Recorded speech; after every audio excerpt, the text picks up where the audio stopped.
Hi, my name is Dr Chatterjee, medical doctor, author of The 4-Pillar Plan and BBC television presenter.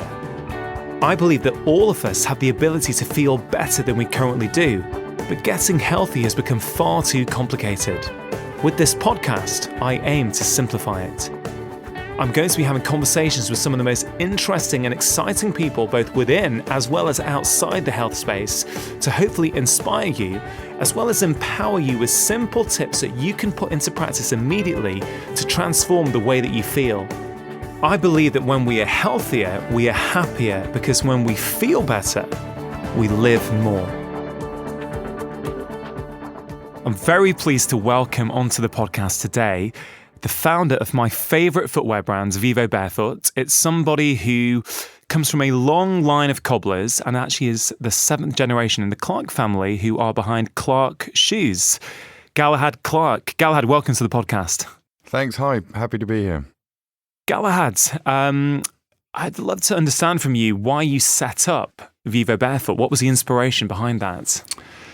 I was never intended to go into shoes, having been more or less born in a shoebox in Somerset. I ended up at university in America, and to cut a long story short, because of one of my favourite music bands, I ended up getting back into the shoe industry. So I was already making shoes when a childhood friend of mine called Tim Brennan, who was a student at the Royal College, came with a pair of Nike Huaraches with the sole cut off, and he'd stitched a tennis racket cover on in place of the sole and said to me, look, this is the way shoes should be made. And for whatever reason, I just instinctively loved the idea, less shoe, more you, and then started a long journey of development to what has become Vivobarefoot today. Wow, what a story. So how long ago did that happen? We're now in 2018. When did that tennis racket shoe first come about? It was like a sort of Indian moccasin, a big Nike shoe that had been turned into a sort of Indian moccasin. And this was in the mid-2000s. I was already making a little shoe brand, and it took us about 3, 4, 5 years before we got a convincing shoe. The very first Vivobarefoot shoes we made had a zip around them, and the idea was that the sole was so thin it would be easily repairable and also be the only shoe you ever needed, so it'd be easy to just interchange the uppers, whether you wanted something a bit more sporty or more everyday for work. But like all those ideas, like trousers that turn into shorts or sofas that turn into beds, they are neither particularly good trousers or shorts, and we ran into that same problem with the shoes. So the zip-on, zip-off shoes didn't work in the end, and so it wasn't until about 2009 that we came up with a convincing commercial version of Vivobarefoot.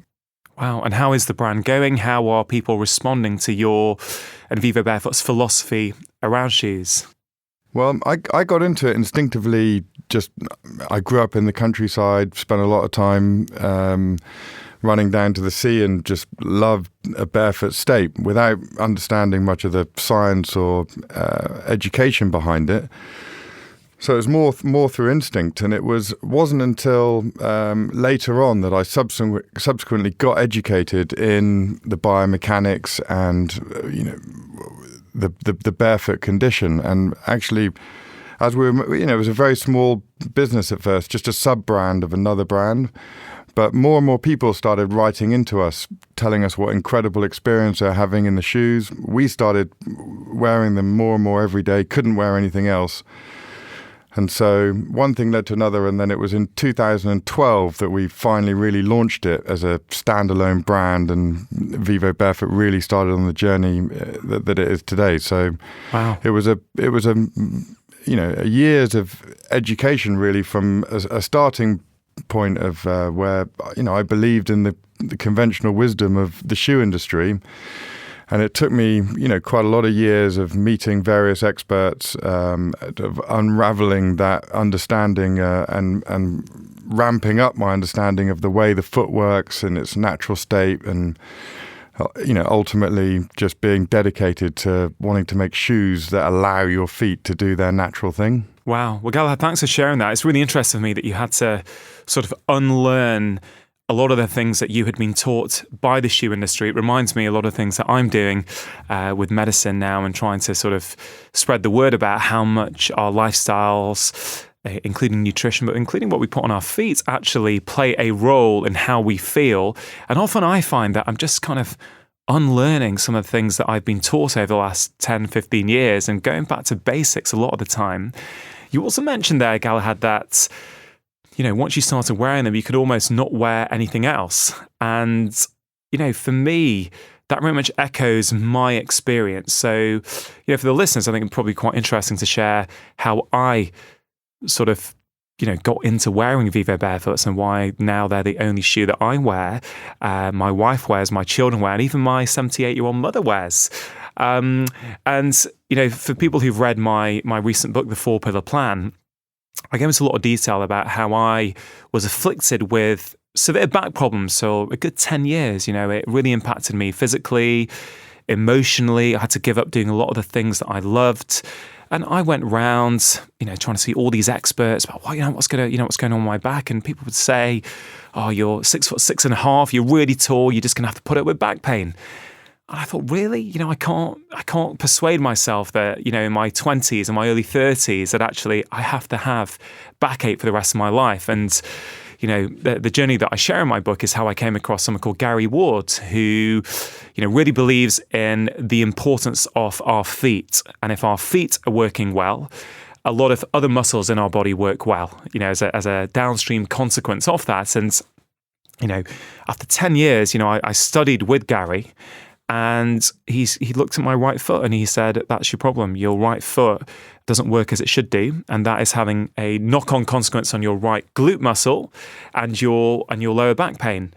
And he gave me a few exercises to do, which took me 3 or 4, maybe 5 minutes maximum. And I could feel instantaneously that my back felt better. And literally within days, within weeks, it was like a different person. And now I'm back to doing things that nobody ever thought I'd do, back playing squash, really reaching hard. And, I'm 6'7", so to reach for some of those shots at the front of the court, there's a lot of strain on my back, but I have no doubt at all that my back can cope.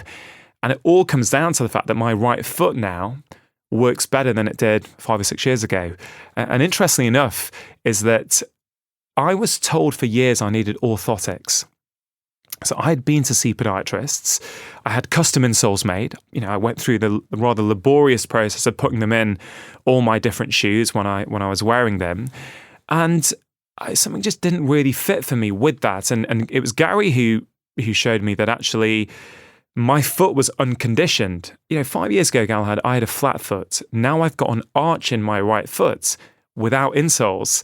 And the relevance to Vivobarefoot is as I got tuned into how important my feet were and how I really enjoyed feeling my feet, doing the exercises, and I felt alive. I naturally then didn't like wearing these cushion shoes that I had. And I started looking, this barefoot movement is growing. That kind of makes sense to me. I'm going to try that. And why I came across you guys was I'm a UK size 13. And actually, you were the only company at the time where I could get a UK size 13. So that's actually why I went with Vivobarefoot, because I thought, I can get my size. And literally from there, progressively, as I got my first pair of shoes, which are, some sports, I can't remember what they were actually. They were black and yellow, actually. I think they were the Evos. The Evos, yeah. One of your earlier iterations of what are now, a huge range. And I loved the way I felt when I wore them. And that then progressed to actually all my shoes, even my smart shoes are now Vivobarefoot shoes. And, once, a few years ago, I actually went to a wedding. And I thought, I can't wear Vivos for this. I'm going to have to wear my dress shoes. And interestingly enough, at the end of that wedding, I felt really niggly in my back because I just put on a shoe with a thick sole. My whole biomechanics and gait had changed. And I thought, wow. And so since then, I've actually, I got in touch with you and I've now got, dress shoes that actually are barefoot shoes. And I really believe in the concept. I feel it myself. I see my kids. I watch my kids. And like you, I've got 2 young kids and I see how they move. And I want to keep them in that sort of barefoot environment for as long as possible. And one thing I've always liked about, your company's approach is that you say, well, barefoot is best. Actually, it's better not to wear any shoes. But if you have to, wear barefoot shoes. And I wonder if you could just elaborate on that a little bit. Yeah, no, I think it's a bit of a public health issue that most children end up at leaving school with feet that look more like shoes rather than feet. Yeah, and a foot that isn't naturally shaped is necessarily not functioning as it should function. And most kids then pick up, bad movement habits by wearing padded or heeled shoes, sitting around on chairs all day long, and thus endure a life that, almost inevitably, and the majority of people end up in some sort of chronic pain later in life. And it can be easily avoided by just letting the foot develop naturally, letting the foot look natural. I mean, just to let you know the sort of what we're up against, I spent some time with a famous kids shoe designer the other day who designs for some of the biggest shoe brands in the world, in the UK and Germany and France. And we were discussing the importance of letting a child's foot develop naturally, and a strong, wide foot being the basis of the healthy kinetic chain, as you've been talking about. And she said, yes, but we deliberately design children's shoes so that when they're older, the feet don't become too wide. Like she said to me, look, have you ever seen anyone that's never worn shoes before? They have these big, wide feet and all the toes are splayed out. I said, yeah, that's what a foot looks like. And she said, yeah, but we deliberately design children's shoes so that they don't become like that, so that when they're older, they can fit their feet into nice leather shoes. And I said, are you really, is that really what you're telling me about that? And this is, someone that designs shoes for the leading comfort shoe brands in Europe. And then she said, and the other thing is that, in Germany, it's slightly different to in Italy, which is slightly different to in UK. There are different shapes. I said, well, what do you mean different shapes? So, the foot shapes are different in Germany, and the fashion's different. So we have to have different shapes for these different countries. So, I think without even realizing it, the modern shoe industry is literally deforming children's feet. And, if you, as most people do, end up with feet that look more like shoes than feet, you end up paying for that somewhere up the kinetic chain. Yeah, I absolutely agree. It's a huge problem. And as I say, I had my own personal experience with this. I don't think as a doctor, as someone who sees people coming in with pain a lot of the time, and trying to help them get to the root cause of that, I used to send people to podiatrists. And again, I'm not saying there's an issue with that necessarily, but, as I say, 5 years ago, my right foot was flat. It's no longer flat, and that's got nothing to do with insoles. It's because I now do exercises on those feet just for a few minutes a day. And because I'm wearing barefoot shoes, what it means is that I'm constantly feeling my feet. They're working. They're doing what feet should be doing. And for me, it's been a significant part of me not having pain anymore. And I tell you, I've been recommending barefoot shoes to patients for years, when I felt it was appropriate. And I'm hearing that a lot, the feedback I'm getting. I even posted about barefoot shoes on my social media channels a few weeks ago, and the positive feedback from people was incredible. Now, I remember when I first got into this movement, I remember reading a lot about barefoot running and how some people say, no, you start barefoot running or you wear barefoot shoes for running, and that, you're going to hurt yourself. And I spent a long time trying to figure all of this out. And, now I have a lot of friends who say, hey, look, I'm going to try them. They try them. I've got a really good friend in Edinburgh who's recently moved over to wearing barefoot shoes. And it's been life-changing for him. And he's had, 10 to 15-year history of back niggles and hip niggles. And it's impacting his ability to play sport and do what he needs to do. He's just already felt that he walks differently now that he's in a barefoot shoe. He's lighter, because if you don't have a huge amount of cushioning under your heel, actually you can't slam your heel down against the pavement because it hurts. So you modify the way that you walk, And I think that's absolutely beneficial for many of us. And I think if people haven't tried it, they would be surprised with how they feel. But the issue of running is, for me, if you spent your whole life running in cushioned shoes and you're used to really, heel striking very heavily, I think, if you just suddenly change to barefoot shoes without any sort of preconditioning, I think, yes, you can get injured. But I don't think that's the problem with the technology, or the lack of technology, I should say. It's the problem that actually your movement mechanics, have evolved around you wearing cushioned shoes. So actually, if we don't put kids in those cushioned shoes in the first place, when you watch kids run, actually, they're very few of them that I've seen actually strike with their heels. Is this something that you've come across? Has there been a backlash against these shoes from certain quarters at all? Yeah, look, the foot is, as you know, is an amazing bit of kit with 26 bones, over 100 muscles and tendons, and 200,000 nerve endings, the same as your hands. So they're designed to be a sensory organ and a feeling, moving, sophisticated thing, almost like the hand. And the best way to see natural movement is to look at a 4-year-old running around a swimming pool on a hot summer's day. They're completely barefoot. They're running as fast as they can. They're laughing, having fun, jumping in and out of the water on concrete. And, what you notice is that as we all know, we're born with huge heads on long, spindly spines, and they have no choice but to put their head directly above their hips, directly above their feet, making lots and lots of little steps. And, they can run happily all day long without getting injured. And that's effectively how humans were designed to run. Unfortunately, when padded shoes and sitting postures get involved, we just develop these bad habits. And so, we make quite a big thing about almost saying to people that don't run in our shoes, walk before you can run, and take the time to let your feet get strong before you ramp up the exercise. And just walking around every day with less shoe on does that. Yeah. It's a simple thing of, if you don't use it, you lose it. But when you start using it again, it's amazing how quickly the foot does regain its natural shape, how quickly the muscles get strong again, and just letting gravity do its job with every step. And as long as you're taking lots of steps every day and not just sitting around, then the foot transforms itself so quickly. It's such an amazing bit of kit. So, we spend a lot of time just trying to encourage people to, almost not think about running, but just start day by day, step by step, and just walking.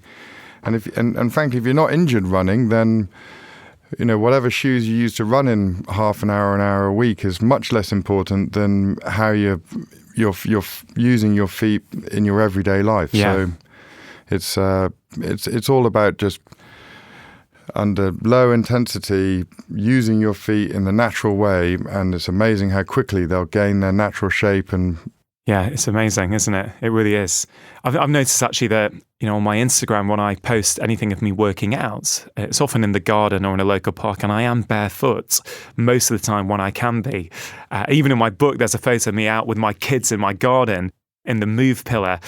We're all barefoot because I've always been of the opinion that my kids will probably do what they see me doing rather than what I tell them to do. So I think if daddy's telling them about, try and stay barefoot as much as you can, let's go out and play, let's go and climb barefoot. I think it's much more powerful if daddy is also barefoot at the same time. That photo in my book gets a lot of comments, actually a lot of feedback. But when you were just talking then, Galahad, it made me think about how various things are normal in different cultures.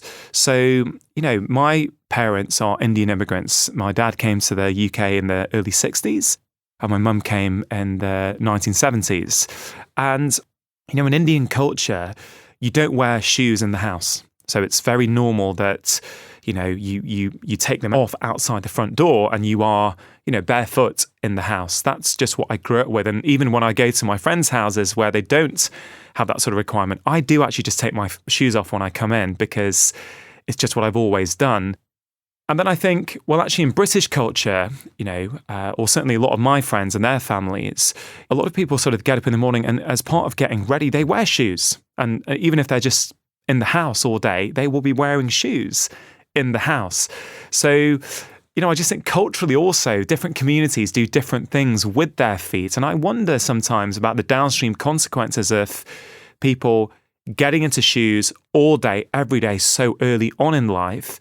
But then the other thing I used to do, Galahad, which you might find interesting, every other summer, I would go with my mum and my dad and my brother to Calcutta, which is now called Kolkata in India. And, interestingly enough, a lot of people in India, certainly a lot of the people around the house that are, certainly with my memory, we were barefoot all the time. And even when I go and play football with my cousins, I remember I was about 8 years old and my little cousin wanted me to come and play football with him and his buddies. And we went down and played barefoot.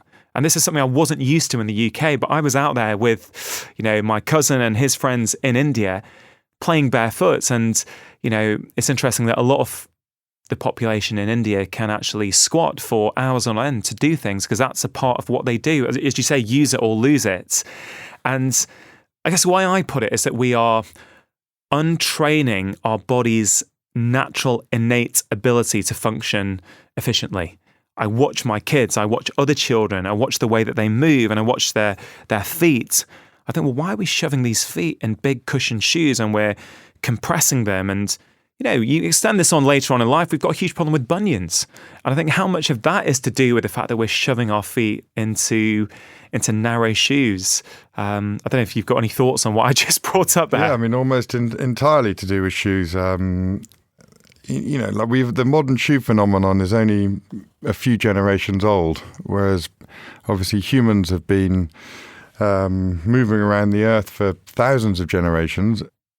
Probably one of the first tools humans ever invented were shoes. And, we're lucky enough to work with a group in the Kalahari, a bushman that's still making the original hunting sandals out of eland skin. And, unfortunately, humans don't have hooves or pads. So we had to come up with foot protection. And the bushmen in the Kalahari have probably been making eland sandals for 100,000 years, and they use them to run down antelope over 8 hours on very hard savanna. And there isn't obviously an ounce of technology there, and if they didn't work, we wouldn't even be here today. And then leaving Africa obviously to cross deserts and the mountains to populate the rest of the world, we've needed shoes but for protection from cold and cuts, and that's it. And one of my favorite stories of indigenous shoemaking is that the people in northern Finland, in Lapland, they make their shoes out of reindeer skin, and they're almost foot by foot, skin by skin. They're just a very simple 1 layer thick reindeer moccasin, basically, and then they wear them with no socks, and they just put a little bit of hay in for insulation. And they're 50% warmer and 50% lighter than any modern shoe exists. And there's now an old wives' tale almost in Lapland that because there's been a lot of funding, and the rich Scandinavian countries have sort of looked after their indigenous people and sent up a lot of fashionable modern shoes. And I was lucky enough to go up there last year, and they were saying that there's an understanding that when you're starting to feel your knees or a bit of back pain, just go back to wearing the traditional reindeer skin moccasins. Wow. And it will clear up. And they couldn't quite make the connection. But it's amazing. The point is that humans have made shoes for literally over 100,000 years probably, and for all but the last few generations, those shoes have allowed the foot to do their natural thing. And it's only very recently that all this modern technology and new shapes that. But that extends out beyond just footwear and shoes. If you think about the food industry, you think about how we've eaten a certain way for hundreds of thousands of years. And then in the last 50, 100, even 500 years, things have dramatically changed, and it's having a consequence. And it is interesting in how many different spheres of health, going back to basics, going back to the way we have done things for, thousands of years, hundreds of thousands of years, is often the best solution. Modern tech isn't always the way to help us. Funny enough, modern technology and science is helping us understand that. Exactly. So there's a real irony there. We need modern science to prove why what we used to do was so beneficial. You said something about this tribe in Africa, about that they would walk across, very, very hard savanna. Does anyone ever come back to barefoot shoe manufacturers and say, hey, look, I understand what you're saying, but, we didn't have all these concrete and tarmacked roads and pavements in the past. So does that deem your argument or your philosophy less relevant? There's, plenty of research to show that the hard-baked earth of Africa can be just as hard as concrete. There's research to show rickshaw pullers in India who run around completely barefoot on hard cobbled roads have some of the most perfect feet in the world, and no movement problems at all. And there's also, research to show that walking around in padded shoes in a concrete world, that part of the brain that is designed to get vital information from every step, from the 200,000 nerve endings you have in the soles of your feet, the brain literally starts to atrophy and is sort of linked to Alzheimer's and brain degenerative diseases because, as we were saying earlier, if you don't use it, you lose it. And the body is designed with each step to get vital information from the feet. There's so many nerves there, aren't there? You're getting so much information to your brain when you can feel your feet. And if you cut that off, then inevitably vitality goes down. Well, so anything you cut off from the human body, there is a consequence. We're very adaptable. We can, we can adapt to lots of things. So if we no longer feel our feet, we switch off those nerve signals. We're not getting them, and we will replace that with something else, or we just lose it. Interesting you say about those sort of nerve signals that go to our brain. I tried something with my mother recently, who is, she's in her late 70s and a few balance issues, and, she's got a scoliosis in her back, which is a curve in her back. And a few years ago, I thought, well, she's got these thick cushioned shoes to cushion her and protect her feet. But I thought, well, actually, it doesn't really make any sense, because the more my mother can feel her feet against the ground, the more what we call proprioception, the more awareness of where her joints are in space, the more information her brain's going to get. So I got her a pair of Vivobarefoot shoes. And I said, Mum, just try wearing these, when you go out, even in the house if you want to. If your mum would always wear slippers in the house, and her feet were quite sensitive. And her balance improved. Almost instantaneously, her balance improved. So now she's got about 6 pairs. And that's all she'll wear, because once she puts on her old cushioned shoes, all the modelling or the modern, protect your feet, will give you all the right cushioning, you just can't feel the ground anymore. And so I really find it incredible how, whether it's with my children, and I insist that they're either barefoot or they wear Vivobarefoot shoes, they don't have any modelled shoes at all, any cushioned shoes. And it's because I passionately don't want them to have to do what I've had to do, which is in my 20s and 30s, unlearn what I already knew how to do. Yeah, me too. But also, you go to the other extreme. My mother in her late 70s, who has, she grew up in India, so her feet, I am sure, would have been tip-top perfect until she probably came over here and started wearing modern footwear. Her bunion, all these things are improving just by the fact that she's actually using her feet again. It's incredible. Yeah, the change happens so quickly both ways. We've seen it in the Kalahari with the Bushmen, who starting to get sort of Western, second-hand hand-me-downs. And it's incredible how quickly their feet go from a natural state to something that starts to look more like a shoe. And then as soon as they start going back to wearing their traditional sandals again, how quickly the feet correct themselves. And I'm sure the same with your mother, and I'm sure her feet are also getting stronger again.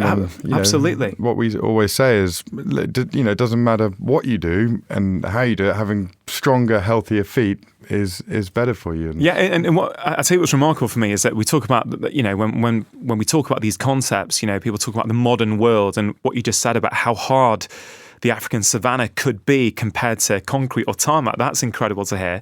But I'm a huge fan of squash. Squash is a game that I used to play very competitively, but I had to give up when my back went. And, I spent the large part of my 20s and early 30s not playing anymore, the game that I love. And when I when my back improved, when I started doing foot exercises and wearing barefoot shoes, I thought, okay, this is fine for general walking, going to the office, even in the gym. I thought this is all fine. But, when I play squash with all that sort of lateral movement side to side, I have been conditioned from a young age, you need the right cushioning, you need the lateral support. But you know what? About 2 years ago, I thought, my feet feel really strong. So I actually got your, I think it's the Motus, the Barefoot, when you've got the Velcro strap on. So you just got a bit of, I don't want to use the word stability because that makes me think of modern footwear. But I've gone to playing squash now with those. I have no problem at all. And my back feels perfect when I come off the squash courts. And, I used to sprain my ankle a lot in my teenage years. And I wonder how much of that was, on the squash court, I wonder how much of that was to do with, my cushion and my modelled, sporty, high-tech, quite literally, the brand's high-tech, and it was the high-tech squash shoes. I wonder how much that affected my movement mechanics. Well, it's funny, Tim Brennan, who was my friend that brought the idea of Vivo, who's really the inventor behind Vivo, he's a passionate tennis player, and it was through Alexander technique, which is sort of postural alignment therapy, and he always did it barefoot, that he realized that perhaps his shoes were the problem of why he was getting injured playing tennis a lot. But I would like to stress that we really don't recommend going straight to sort of intensive sport with barefoot. Take it easy. Start in your everyday life. Just start, like you're saying, walking around every day. Yeah. In your home without shoes on. Start wearing less shoe every day. And when you feel your feet are getting stronger, then slowly add sport. But I think there's no question that it will end up in elite sport, and you can already see in basketball that the shoes are getting less and less supportive and thinner, and yeah, I would echo what you said, Galahad. Just to clarify for people listening to this, I didn't just suddenly go and start playing competitive squash with barefoot shoes. I spent good 2 or 3 years doing exercises. I started to feel stronger. My back felt better. It was a natural progression for me. So I'd absolutely say, hey guys, look, if you're interested, just start by being barefoot more. Yeah. When you get home, take your shoes off, go in the garden. Obviously it's February at the moment in the UK when we're recording this. It's not ideal, but you can actually get out there in the garden barefoot.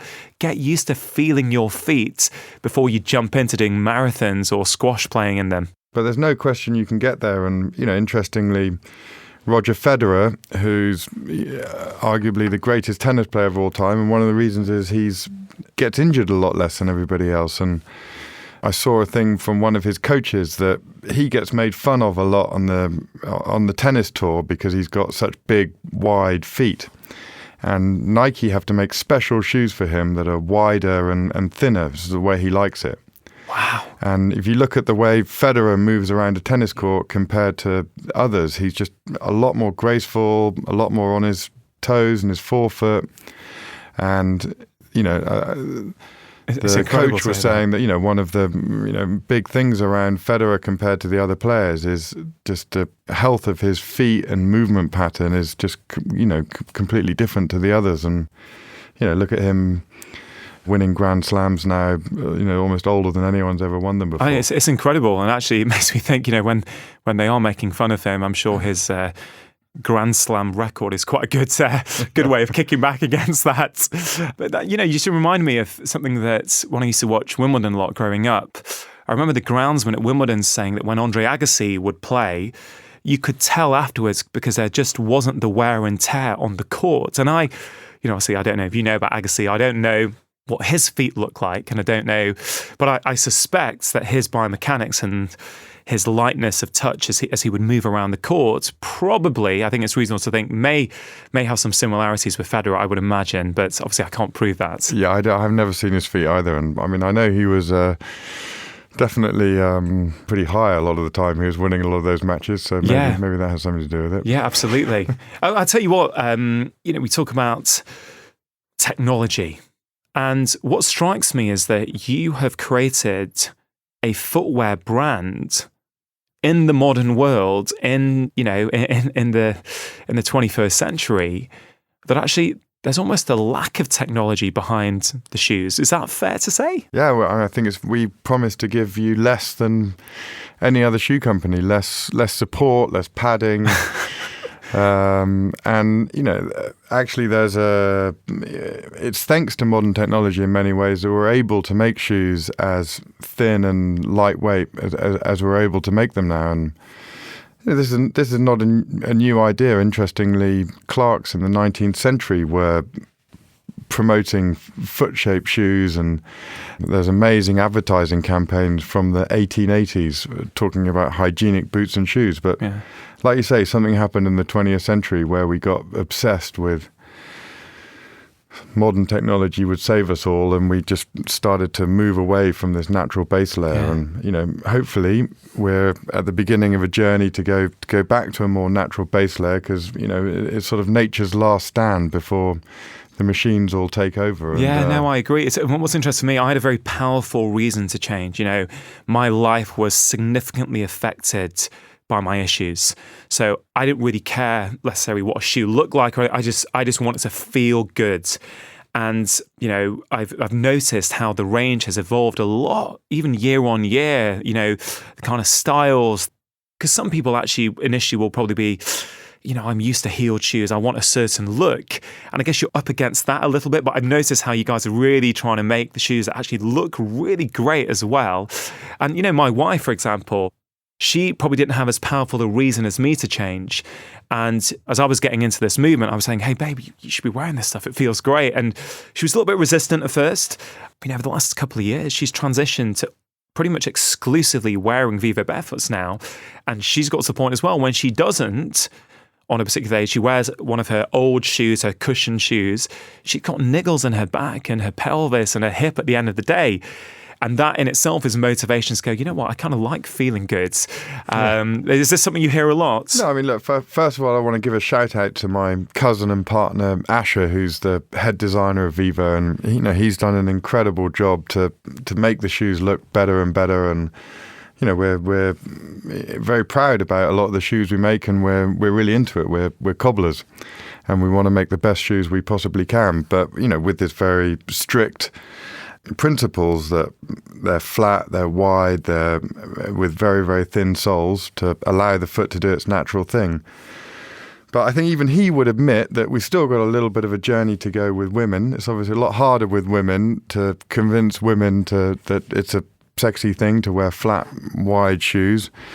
And we've actually just recently hired some new ladies to help us really, get into this more. We're on a never-ending journey to get that right, and we want to make these shoes as attractive and wonderful for as many people to wear as possible. And making it easier for your wife to make the switch and many others is a big goal for us. Hey, well, look, I really appreciate the work that you are doing, and part of the reason I put this podcast out is I want to talk to health experts, but I also want to talk to people, personalities with interesting stories, business people who are creating things that are significantly improving the health of many people. And I think your brand and your company is absolutely doing that. And, I absolutely wish you all the best with that. It's changed my life and my family's life. And I hope, as your brand evolves, you're going to help to transform, I think, the health of thousands, hundreds of thousands of people around the globe. So it's hugely inspiring for me. So thank you for all that. So the other thing that really inspires me about what you are trying to do is that there seems to be a real ethos behind doing things in a sustainable way, in a way that's really good for the environment. Can you tell me a little bit about that?